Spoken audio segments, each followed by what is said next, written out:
I got shot here, here, one between my armpit, on one of my shoulder, my hand, two on my leg. Story time, I got shot.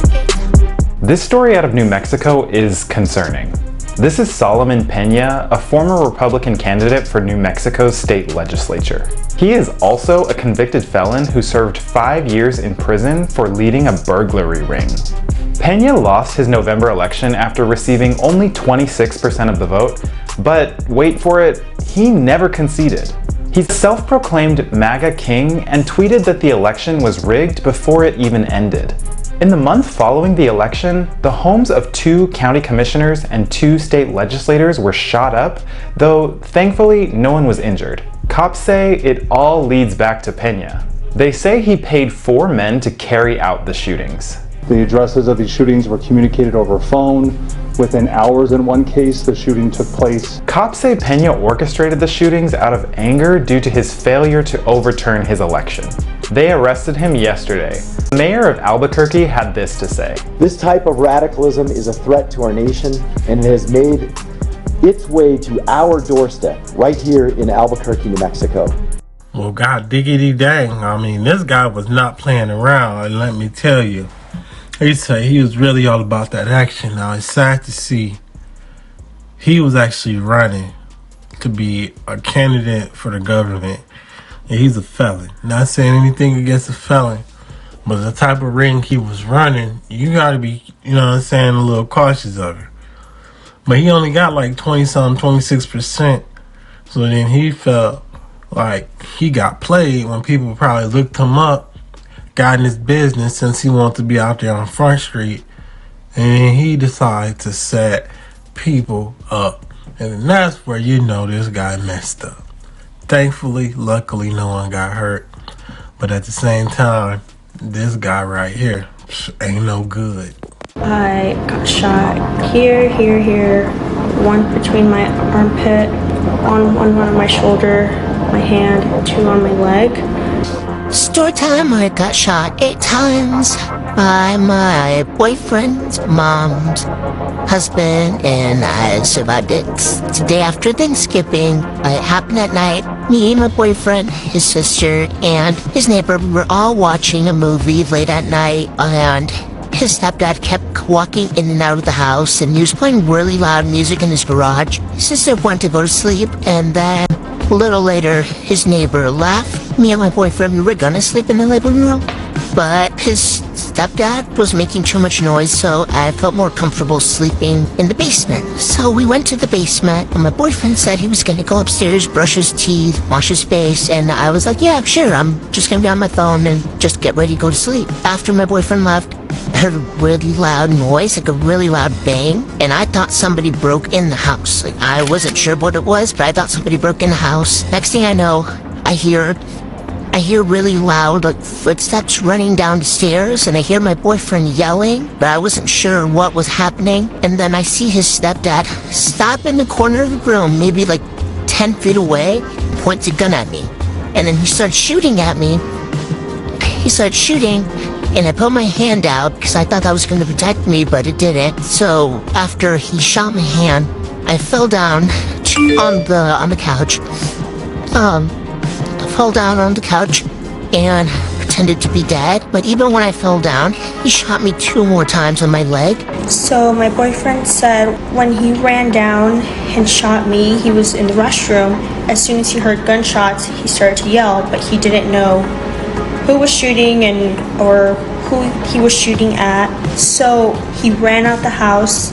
As soon as he ran out the house, his stepdad was running up the stairs and was gonna chase him. But luckily, my boyfriend ran out the house fast enough where he couldn't keep up with him. I heard him run up the stairs, and I'm over here in disbelief. I thought I got shot by BB guns.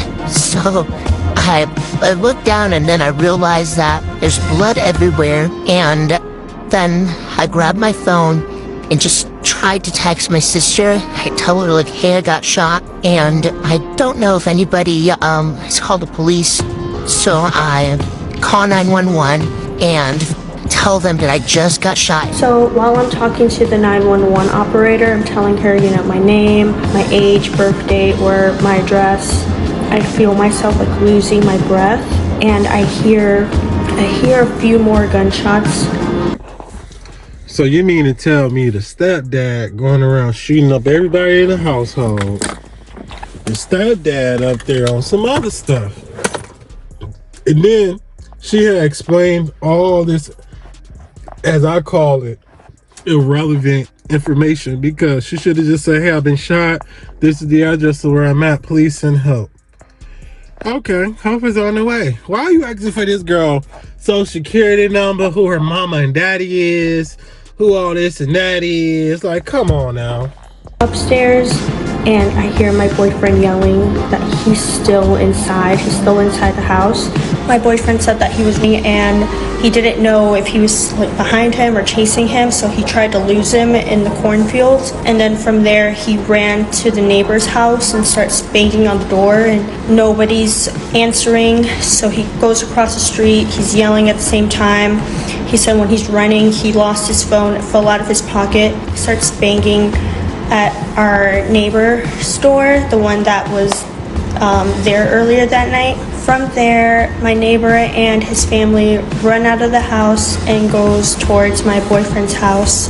Then my boyfriend starts yelling from outside the house, asking if anybody's okay, but he didn't know who was alive and who wasn't in the house. So he goes inside the house and then sees the dead body in the middle of the hallway. So as soon as I hear my boyfriend yelling, I start screaming his name like a couple times, and then after that I keep talking to the 911 operator. And after I screamed his name, I heard footsteps come down the stairs, but they didn't come down the stairs all the way. It sounded like they came halfway down the stairs and then ran back up.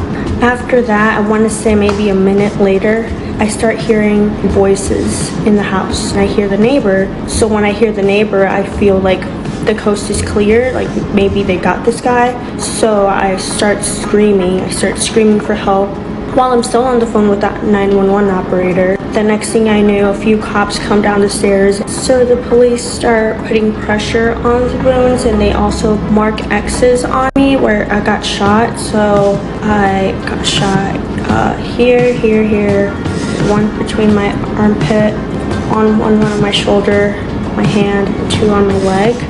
I get put on the stretcher, and then I'm get put on an ambulance, and I'm sent to the hospital. In the hospital, I learned that first shot I heard, he actually shot his mom, my boyfriend's mom, and then those footsteps that I heard come halfway down the stairs and halfway up, that was actually him. And right after that, he shot himself a couple times and committed suicide. So many people want to know, what was the reason? Why was he on drugs? Why did he shoot me, his mom? And honestly, I have no idea. I know now that he was intoxicated, but I have no idea what made him want to shoot us. I know that when he went down the stairs, his main target was my boyfriend, but since he saw me, he just took it out on me. And this is the news article. And this is my GoFundMe if anybody would like to help out with my medical bills, physical therapy.